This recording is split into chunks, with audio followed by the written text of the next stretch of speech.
You know that sinking feeling when you were sitting in the waiting room on a plastic chair, sipping terrible, stale coffee, watching a guy in a high-visibility vest poke around underneath your car with a flashlight and a pry bar. You are just praying he does not find anything expensive. Then he walks into the lobby with that dreaded clipboard in his hand, calls your name, and tells you your car just failed the state safety and emissions inspection. It is frustrating, it is stressful, and most of the time, it is completely avoidable. A lot of drivers treat the annual or biennial inspection like a pop quiz they cannot study for. But the truth is, the inspector is looking at a very specific set of parameters. By knowing exactly what sets off their alarm bells, you can save yourself the headache of a rejected sticker and a massive repair bill at a shop you do not even know. Today, we are going to walk around your vehicle exactly like an inspector does, looking at the major fail points, why they matter, and how you can spot them in your driveway before you ever hand over your keys. Let us start with the most critical safety system on your vehicle, which is your brakes. Inspectors have absolutely zero tolerance for worn-out braking components, and for good reason. If you cannot stop, nothing else matters.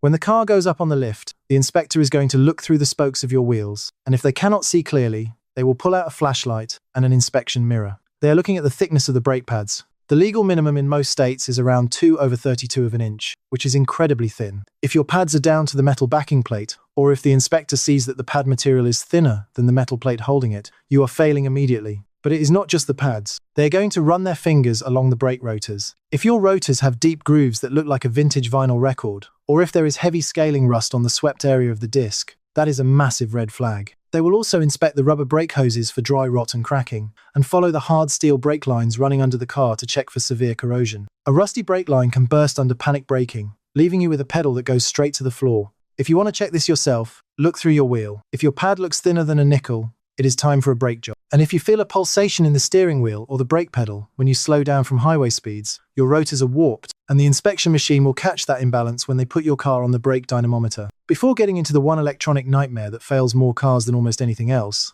if you are finding these garage tips helpful and want to learn how to keep your ride running perfectly without getting ripped off at the repair shop, take a second to hit that subscribe button so we can keep bringing you these technical breakdowns. Alright, let us talk about the dashboard, specifically that little glowing yellow engine icon. The check engine light is the absolute bane of vehicle inspections in the United States. In states that require emissions testing, a check engine light is an automatic, non-negotiable failure. You cannot sweet talk your way out of it. Now, a lot of people think they can outsmart the system by pulling into the parking lot of the inspection station, plugging in a cheap OBD2 scanner, and clearing the codes right before they pull into the bay. Do not do this. The inspection computer plugs directly into your OBD2 port and checks for something called readiness monitors. When you clear your codes, you also reset all the emissions monitors. The computer will see that the car has not been driven long enough to test its own systems, and you will get an automatic rejection for monitors not being ready. You have to drive the car through a specific drive cycle, usually involving a mix of city and highway driving over 50 to 100 miles, for those monitors to set to ready. If you have a code for a loose gas cap, a bad oxygen sensor,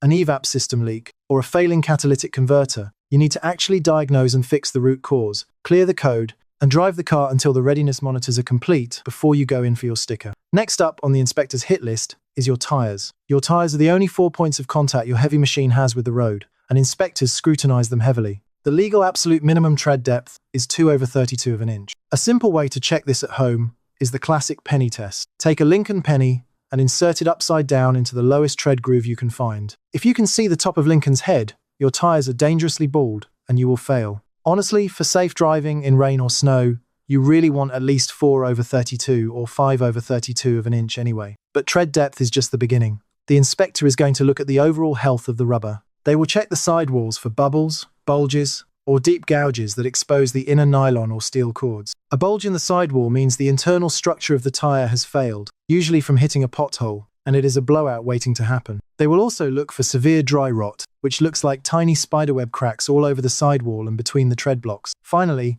they will check the .date code stamped on the side of the tire. This is a 4-digit number where the first 2 digits are the week and the last 2 are the year of manufacture. If your tires are over 10 years old, even if they have perfect tread, many strict inspectors will fail you because the rubber compound has degraded and hardened into plastic, giving you terrible traction. Also, be sure to turn your steering wheel all the way to one side and check the inner edge of your front tires. A bad alignment can cause the inside edge to wear down to the metal wires, while the outside edge looks perfectly fine. Moving under the hood and underneath the chassis, we need to talk about fluid leaks. Cars hold a variety of vital fluids, like engine oil, transmission fluid, coolant, power steering fluid, and brake fluid. A little bit of oil seepage or a dirty, damp engine block is usually acceptable. Inspectors know that a 15-year-old car is not going to be surgically clean underneath. However, there is a huge difference between a seep and a leak. If you have a leak that is actively forming a drop, or worse, if a drop of fluid hits the shop floor while the inspector is looking at the car, you are going to fail. Active leaks are considered a fire hazard, especially if oil or power steering fluid is dripping onto a hot exhaust manifold. They are also an environmental hazard. If your valve cover gaskets, rear main seal,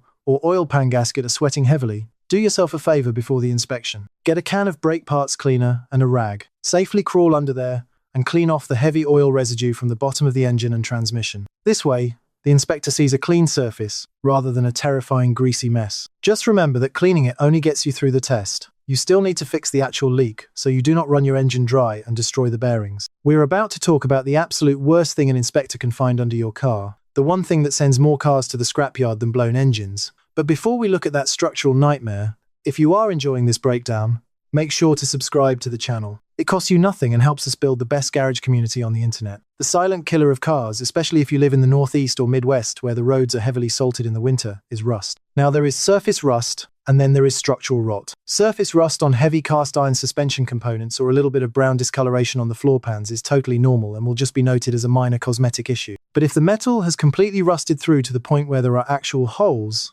that is a severe safety failure. Inspectors are going to take a screwdriver or a small pry bar and poke at your subframe, your rocker panels, the frame rails, and the shock towers. These are the load-bearing structures of your vehicle. If the metal flakes away in huge chunks, or the screwdriver pushes right through the frame, your car has lost its structural integrity. In the event of a crash, a rotted frame will just fold up like a soda can, offering you zero protection. Furthermore, if you have rust holes in the floor pan or the trunk floor, that is an immediate fail because carbon monoxide from the exhaust can easily seep into the passenger cabin while you are sitting in traffic. Keeping your undercarriage washed during the winter months and applying a fluid film or wool wax coating is the only way to prevent this rot from taking hold. Speaking of exhaust gases, the exhaust system itself is another major inspection checkpoint. The exhaust system does more than just make your car quiet. It routes toxic fumes away from the passenger cabin and houses the catalytic converters that clean up the emissions. The inspector is going to follow the exhaust pipe from the engine block all the way to the rear bumper. They are looking for cracks in the exhaust manifold, holes in the piping, and rusted out mufflers. If you have an exhaust leak, you will usually hear it. Your car will sound like a tractor on a cold start, or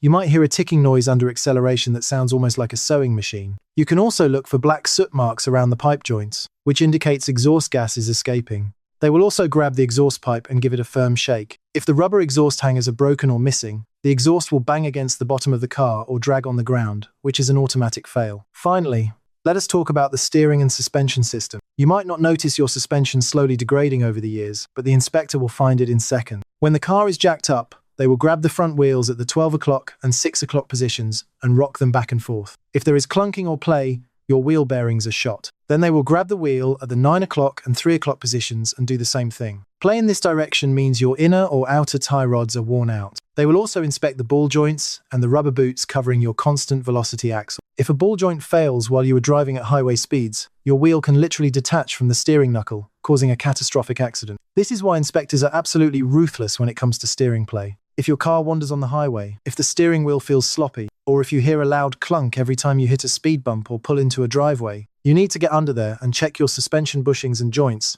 before you even think about paying for an inspection. Getting your car ready for inspection does not require a master mechanic's degree. It just takes a little bit of observation and knowing what the authorities care about. Check your brakes, keep an eye on your tire wear, resolve any warning lights properly, trace your fluid leaks, listen for exhaust ticks, and do a quick shakedown of your suspension. If you stay on top of these things, that inspection station is just a minor errand instead of a major anxiety attack. Have you ever been failed for something ridiculous? Or are you currently fighting a check engine light code you just cannot figure out? Drop your car's year, make, model, and the issue in the comments below. I try to read and answer as many as I can to help you guys out. Do not forget to subscribe so you never miss another technical breakdown into keeping your vehicle running strong, and I will see you in the next one.